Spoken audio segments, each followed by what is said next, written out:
So hi guys, today I'll be revising the last topic for IGCSE physics, that is space physics. So without any hesitation, let's get on with it. So first we talk about Earth's rotation, which is in fact what results in us experiencing days and nights on different parts of the Earth. So if you assume the sun as the point of inference, you will notice that if I assume the perpendicular axis as such, you will notice that Earth is not exactly perpendicular. It is in fact tilted at an angle.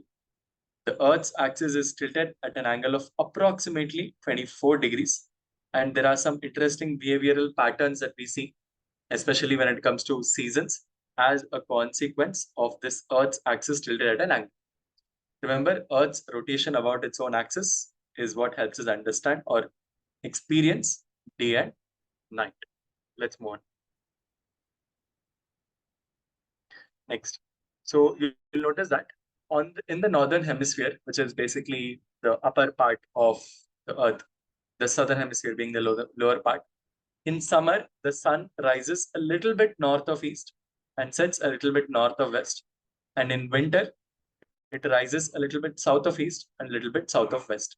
These two behaviors are exactly the consequence of Earth's axis, which is tilted at around 24 degrees approximately. So you will notice that at the equator, the sun will rise exactly in the east, set exactly in the west without any due consequence. But the northern hemisphere will experience the days and nights, specifically the rising and the setting of the sun as such. In summer, north of east, while rising and setting is north of west. In winter, south of east, south of west. This is specifically for the northern hemisphere, being it the exact opposite for a southern hemisphere. Again, consequence of Earth's axis being tilted at an angle. Now, the Earth's axis tilted at an angle also helps us experience something called as seasons. Let's understand how this works. And in fact, what I'll do is I'll try to explain how it is for the northern hemisphere using the color red, and let's use green for southern hemisphere. So let's go.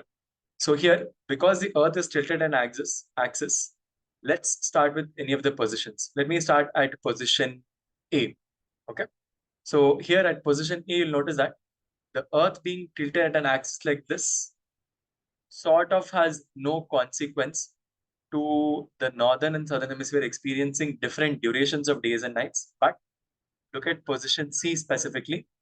At position C, because the Earth's axis is tilted like this, you will notice that the northern hemisphere is in fact much closer to the sun as this when compared to the southern hemisphere.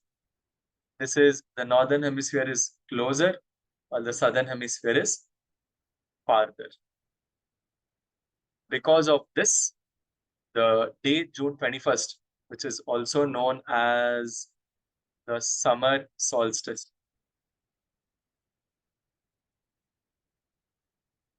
is the longest day in a calendar year. Exactly, if you notice at position D, E, F, doesn't matter.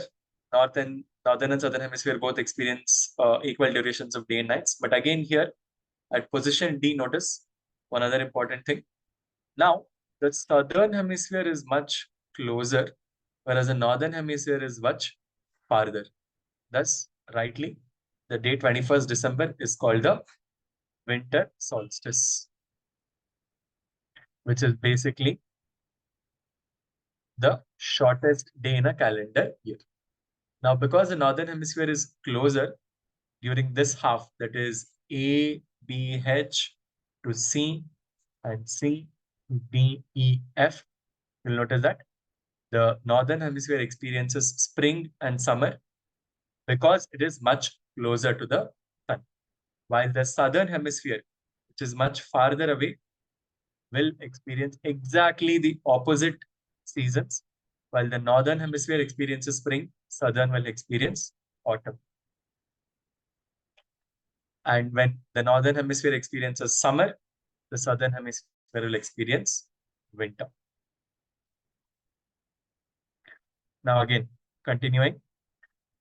DEF to G, the northern hemisphere again, and G to H, you'll notice that the northern hemisphere is much farther, as mentioned here, which is where the northern hemisphere experiences autumn and consequently winter. And during this exact duration, the southern hemisphere experiences during autumn, the southern hemisphere experiences spring, and during winter, it experiences summer. That's it. As simple as that. So the ones highlighted in red are for northern hemisphere, the seasons for the northern hemisphere. We wrote a calendar here. June 21st being summer solstice, the longest day, and 21st December being winter solstice, the shortest day. For southern hemisphere, everything is the exact opposite. That is, it experiences autumn and winter during the first half, and basically from 20th March to 21st June is autumn, 21st June to 23rd September is winter, and then continuing for the southern hemisphere, 23rd September to 21st December is about spring, and 21st December to 20th March is summer. This is how the northern and southern hemisphere experience different seasons as a consequence of the earth being tilted around its axis. Continuing, the moon is Earth's only natural satellite. A satellite is any natural or man-made object which revolves around a planet. Remember, satellites are not just influenced by a planet's gravitational pull, they're also influenced by the sun's gravitational pull also. It is just that they're in such close proximity to a planet that the most of their motion, in fact, a very healthy percentage, is influenced by the planet's gravitational pull rather than the sun's gravitational pull. Moon has an orbital cycle of about 27 to 28 days approximately.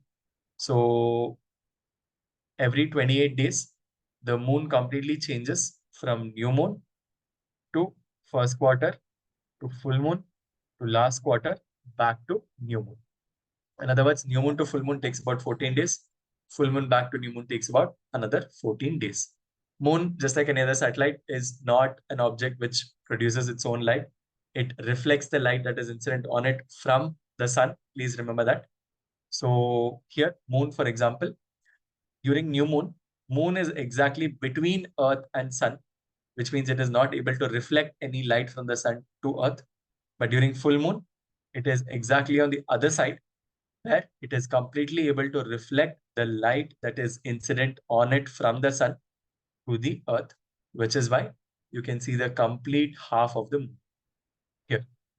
New moon to first quarter to full moon, 14 days. Full moon to last quarter back to new moon, another 14 days, giving the entire moon's cycle a time period of exactly 28 days, about 28 days. Next, let's understand what is orbital speed. So for this, I'll also have to revise a concept known as centripetal force, which is in circular motion. Remember, for any body in uniform circular motion, there is always a real force that is acting towards the center. This force is called the centripetal force. Centripetal force. This exists for any body which is moving towards, which is executing a circular motion. And there are different forces that can act as a centripetal force. For example, if you assume a string that is tied to a rock and then rotated horizontally like this, the tension in the string can act as a centripetal force. Remember, centripetal force is not a unique force. Any of the common force that we know of can act as centripetal forces. For a string tied to a rock and rotated vertically like this, a combination of tension and weight can act as centripetal forces. For a planet in orbit around the sun or a satellite in orbit around the planet, the gravitational force of attraction, the gravitational force of attraction, again, one between the planet and the sun, the one that they both experience. This is what acts as the centripetal force.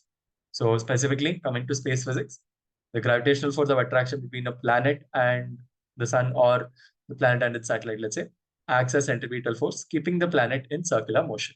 One important formula to remember, orbital velocity v is 2 pi r divided by capital T.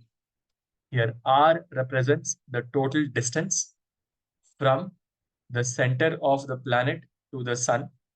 Here, r can also be the radius of the planet plus the height if it's a satellite. Here, r is the radius of the planet, h is the height above the surface. Please remember that. Capital T represents the time period of rotation. Not revolution, rotation.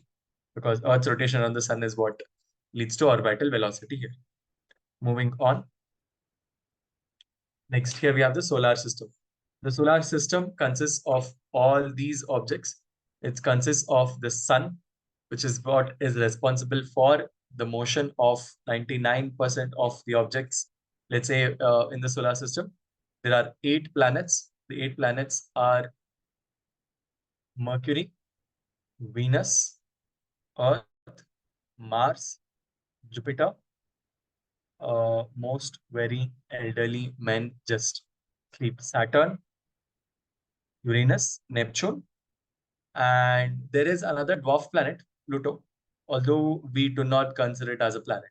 I'll explain why it's called a dwarf planet. It's right here. Other natural and artificial satellites. Natural satellites are the moons of the planets. Artificial are the man-made objects. For example, the ISS, which revolves around the planet Earth, or any other reconnaissance satellites that we've sent to other planets.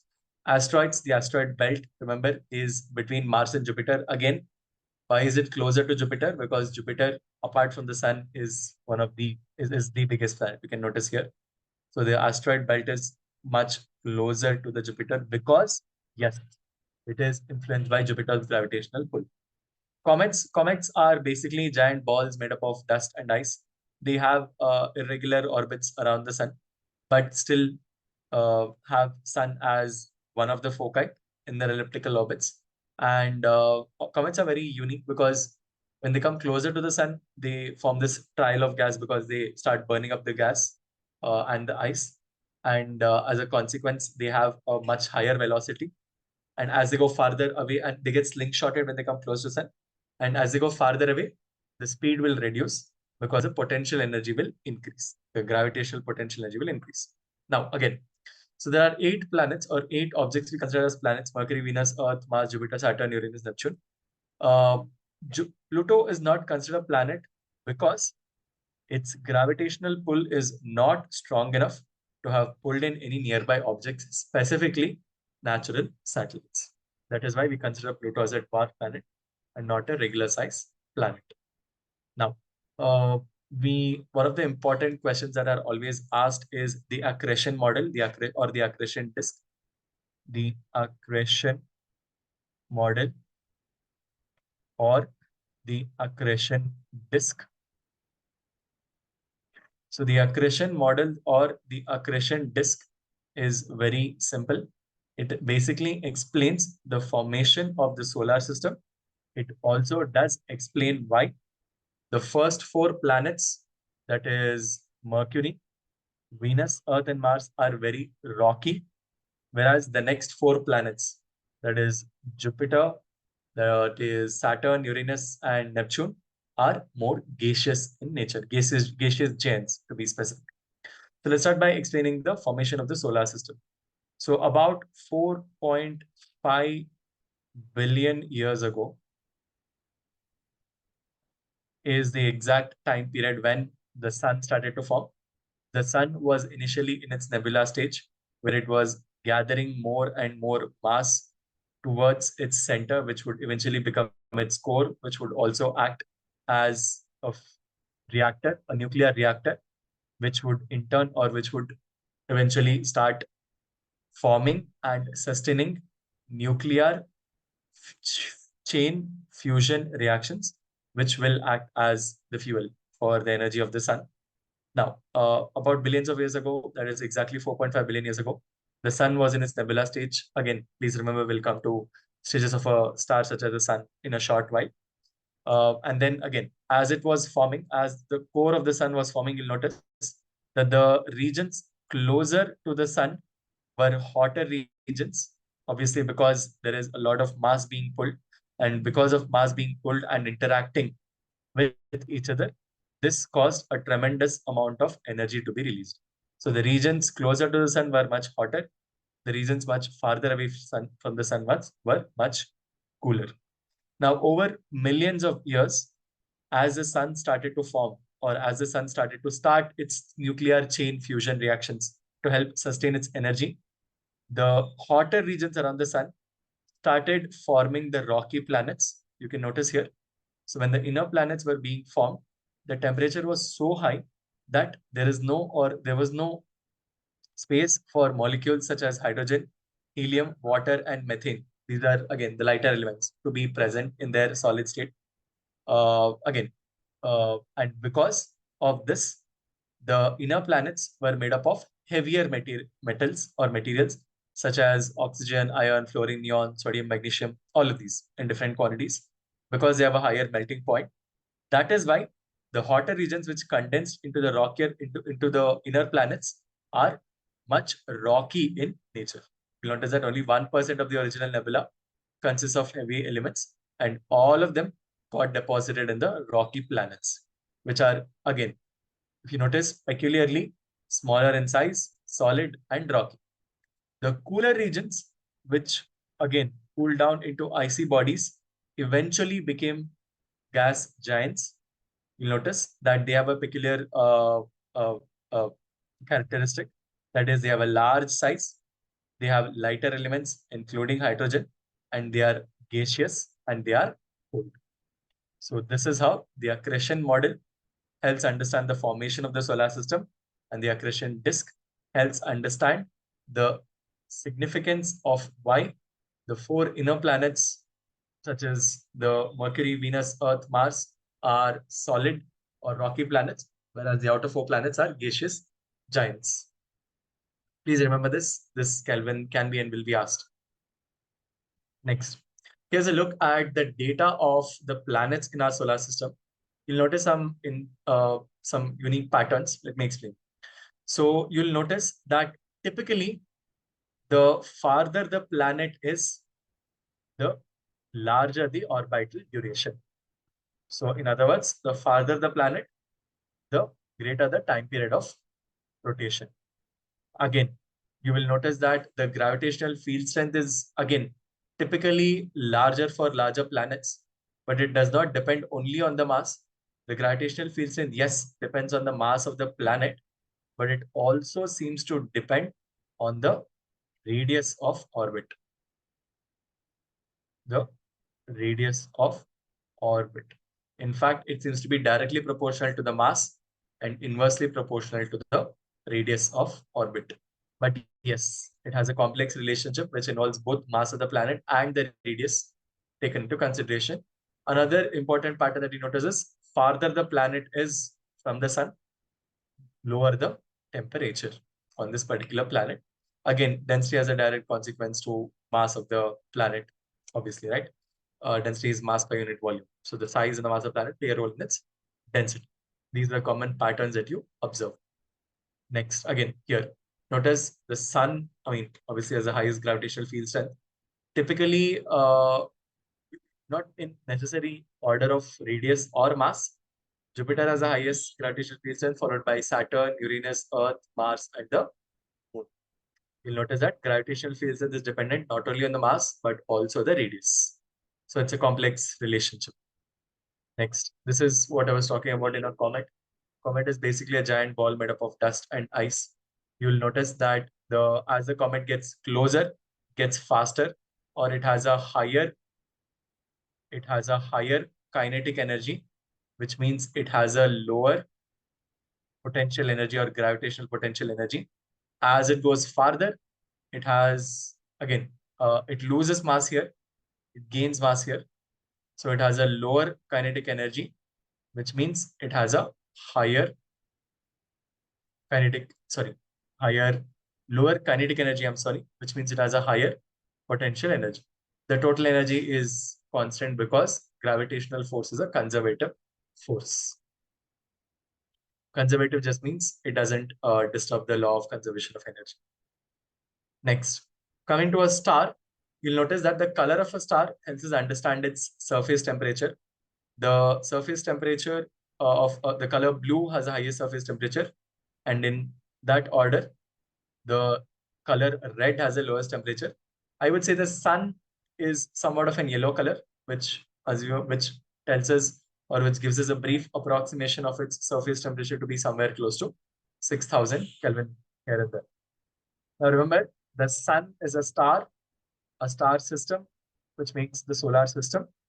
There are billions of such stars in our local galaxy, which is the Milky Way galaxy, which is a type of a spiral galaxy.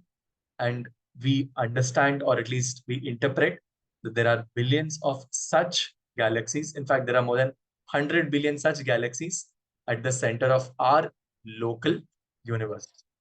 This is again limited to our understanding, which is based on our inferences. That is how far we can see into the past through our telescopes. I'm pretty sure this information will change as we get exposed to more and more information, or we find more unique, brilliant ways to understand the universe around us. Now let's come to the most important concept of the topic of discussion. This is the formation of a star. Very important to understand the formation of a star or the life cycle of a star. The life cycle of a star. Let me explain what it is. So the star starts as a stellar nebula. So let me explain what happens in its nebula stage. So as the star starts out as a nebula, please remember that as a nebula, it will basically just be a giant ball of hydrogen and other dust particles, which is basically just concentrating more and more mass. If you're wondering how more and more mass is just being concentrated, it's just that wherever there is a mass, there exists a gravitational pull or a gravitational force. A gravitational pull is a gravitational force. And greater the mass that is accumulated at the center of the star, greater the gravitational pull or the gravitational force, and greater the gravitational force, there is just more and more mass that is being accumulated at the center. Now, as enough amount of mass is accumulated at the center, the sun moves to its next stage, which is a protostar. At its protostar stage, remember, the mass will be strong enough to pull all the particles closer together.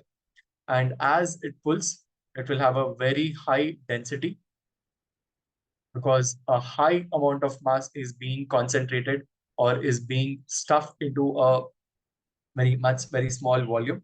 And a high density leads to collisions. Collisions lead to the emission of heat, let's say, which basically causes a rise in the temperature of the core of the star. Now, as the temperature begins to rise, somewhere this will kickstart the nuclear chain. I'll tell you why I'm calling it chain. Fusion reactions. I'm calling it chain because you know what fusion is. We've discussed this. Fusion is basically a nuclear process where two lighter nuclei combine to form a heavy nucleus. I'm calling it a chain because two lighter nuclei such as hydrogen, like a deuterium and a tritium, can form helium. A helium can form higher elements such as lithium, carbon, oxygen, fluorine, neon, sodium, magnesium, so on and so forth. For example, the sun is in its main sequence cycle as of now, as of today. The sun is in its main sequence cycle and it will continue to be for the next few billion years. So these nuclear chain reactions are again called the hydrogen-hydrogen cycle. In fact, as it becomes chain reactions, it will further become the carbon-hydrogen cycle, the carbon-nitrogen cycle, so on and so forth, as heavier and heavier elements start to be formed as a consequence of the chain nuclear fusion reaction process. Now, the main sequence star is where the star any star, such as even our sun, is producing most of its energy. Please remember that. And as it produces most of its energy, it will start converting the lighter nuclei as a consequence of the chain reaction into heavier nuclei or heavier atoms. So basically, the lighter nuclei in the mean sequence star, remember this was important thing. The lighter nuclei are almost mostly being replaced by the heavier nuclei. Eventually, yes, there will come a point where the mass of a star is occupied by so many heavy nuclei that it is no longer viable enough, or it is no longer possible, not just viable, for the star to sustain its chain fusion reactions, which again leads to the next process of the decaying and the death of a star. Now, at this point, you can notice there are two branches. These branches occur because depending on the size of the main sequence star, the star can become or can take two different paths. If it is a star that is the same amount, almost the same size as the sun, then it becomes something known as a red giant. A red giant is a phase where most of the lighter nuclei are replaced by the heavier nuclei, which means the star is no longer able to sustain its nuclear chain fusion reactions.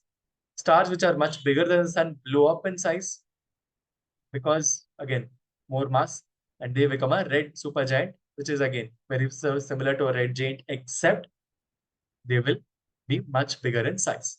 Now, during this red giant or the red super giant phase, remember the core will shrink in size and it will heat up.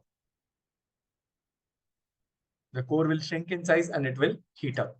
When the core shrinks and it heats up, this causes a great outward force, which causes the star to expand. This causes an outward force causing the star to expand in size to either a red giant or a red supergiant, depending on whether it is uh, same size as the sun or much, much bigger. Okay. Next, for red giants, the next consequence or the next stage or phase is a planetary nebula, where this is where the star becomes unstable specifically. And remember, as it becomes, you'll notice that in the diagram also, you'll notice that a layer of dust and gas is ejected out because the core is no longer able to hold the mass because it is slowly dying and decaying. And as it is unable to hold the mass or the dust and gas get ejected out, causing the diagram to be as shown or as seen. And now what remains will be only the core, which collapses completely, becoming something known as a white dwarf. Notice that from red, it became white, which means the temperature continues to increase. And at the white dwarf stage, remember, the energy will start to decrease because the star will cool down. And from white dwarf, it can become a black dwarf, where it cools to such a temperature that the star completely disappears from sight, or it is no longer able to emit light. Because remember, stars are basically self-illuminating objects which emit light. When it cools down to such a temperature where it is no longer able to emit light, that stage is called as a black dwarf. The stars which, in fact, we understand that most of the stars in the universe or in our local universe are in their black dwarf stage, which means most of them have already gone through their main sequence cycle. Now, coming to a red supergiant will continue to increase in size. As it increases in size, because the outward force is much stronger, it leads to an explosion called as a stellar explosion, as we call it, which is called as a supernova. How does a supernova occur? This occurs because the star which is expanding due to an outward force will collapse suddenly under its own gravity, causing a stellar explosion called as a supernova. And at the center of this supernova is what remains a very, very dense body called as a neutron star. Now, remember, the supernova can also, in fact, kickstart another stellar nebula, because the energy given from a supernova and a planetary nebula can, in fact, give rise to the birth of another stellar nebula. This is sort of like a life cycle. Or the ending of one star basically becomes the birth of another star. Remember.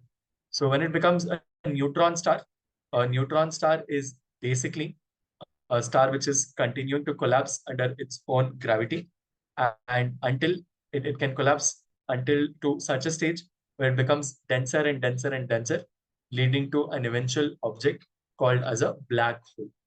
A black hole is one of the most heaviest objects. Actually, didn't say heaviest. I would rather use the word densest. It is one of the densest objects in nature. In fact, its gravitational pull is so strong that the escape velocity from the surface of a black hole becomes equal to the speed of light.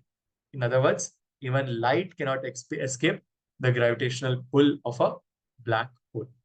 That is the most interesting point of a black hole, or the part of a black hole.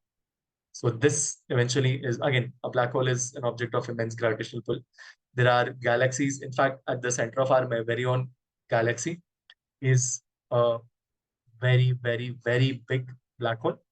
If you are interested, please Google the name of this black hole. So this is the life cycle of a star. The next and the last concept that we discuss is Doppler effect. Doppler effect is seen not only in sound, but also in light. Let me explain what Doppler effect is.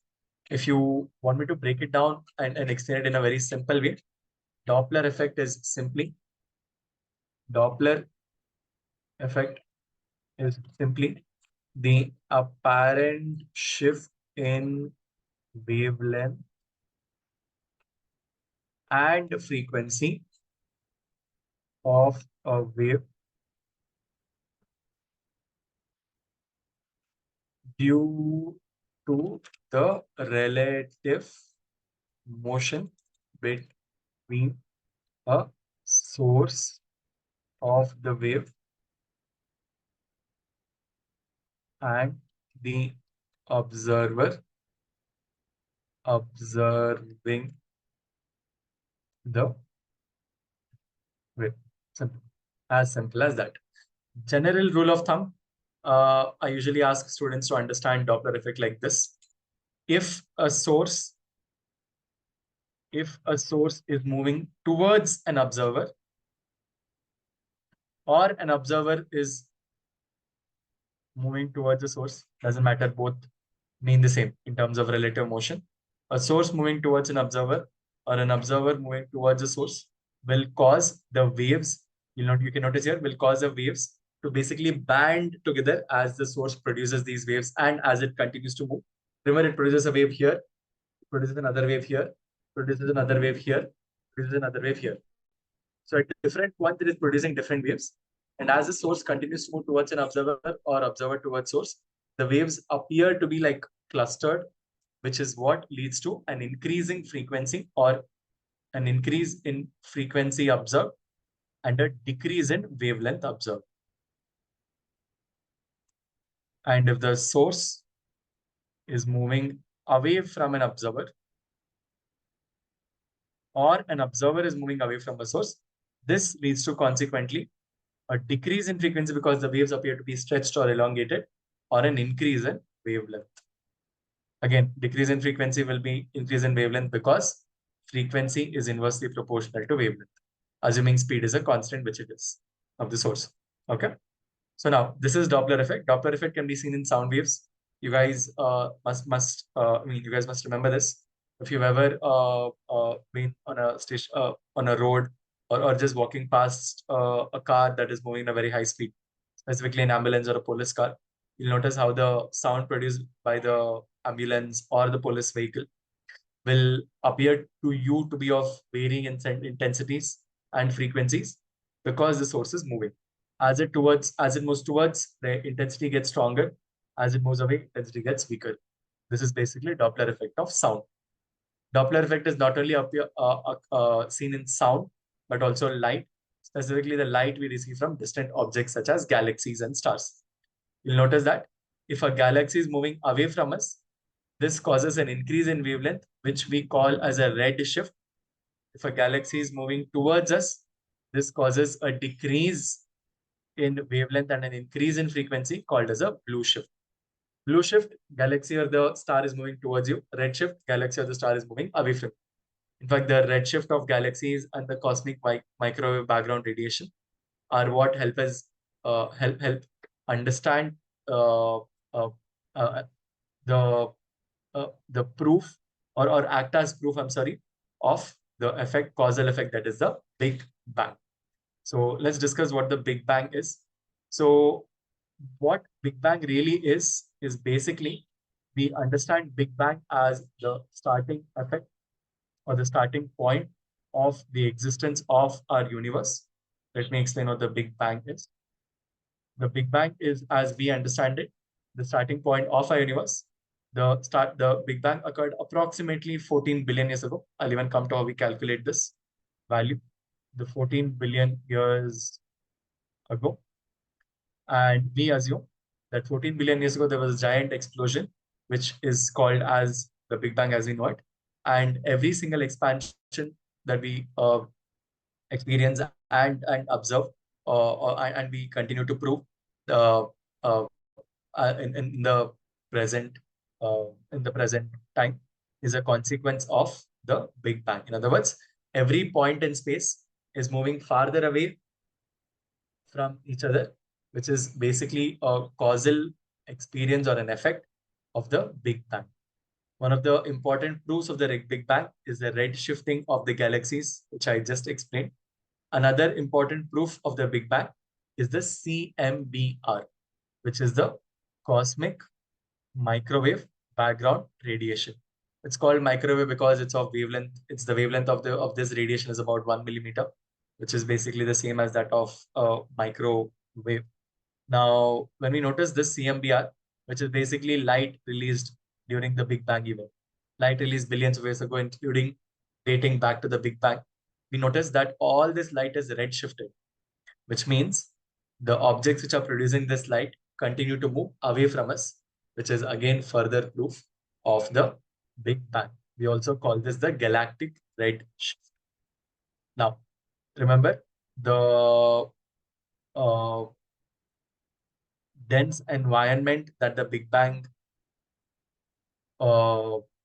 the Big Bang happened under is also given, or the information regarding this is also given in the CMBR, and this acts as further proof of our concept of what the Big Bang is. And the CMBR is a high energy radiation, which again, like I said, is of same wavelength as that of the microwave part of the electromagnetic spectrum. Now, this comes to, again, how do you measure the redshift or the blue shift? You measure it by a simple formula. The formula is the change in wavelength of the light that we receive by its original wavelength is equal to the speed v with which the object is moving divided by the speed of light. This simple formula can be used to measure the speed with which the objects are either moving towards or away from us. Another formula you can use is v is equal to h naught into d. If you notice, this is basically the formula speed equal to distance divided by time. Here, speed is nothing but velocity v, distance is distance d, and h naught is the Hubble's constant, which is 1 by time. The accepted value of Hubble's constant h naught is basically 2.2 into 10 to the power of minus 18, because its unit is it's 1 by time. Its unit is second to the power minus 1. If you notice, there's a very simple or a clever way you can find out the age of the universe from this value of Hubble's constant. You know that v is the velocity with which objects are moving away from us. H is Hubble's constant. D is the distance. If you assume d as a value very close to 0,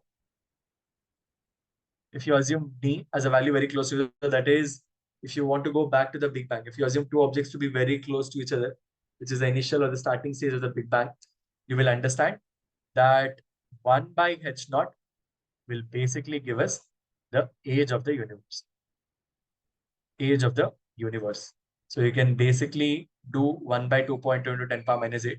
You'll get a value approximately 13.6 billion years, which in fact coincides with our practically calculated value of the Big Bang, which is as of today, 2024, about 13.74 to 13.76 billion years. So this is irrefutable proof of the Big Bang. Although yes, scientists around the world, including me, are looking forward to be proven wrong about our hypothesis of the Big Bang. So this concludes your revision of the entire chapter, that is space physics. Hopefully, I have been able to revise all the concepts effectively, and this will help you in preparation for your IGCSE exams, whether it is for the year 2024 or the subsequent years going forward. Good luck, guys. Thank you.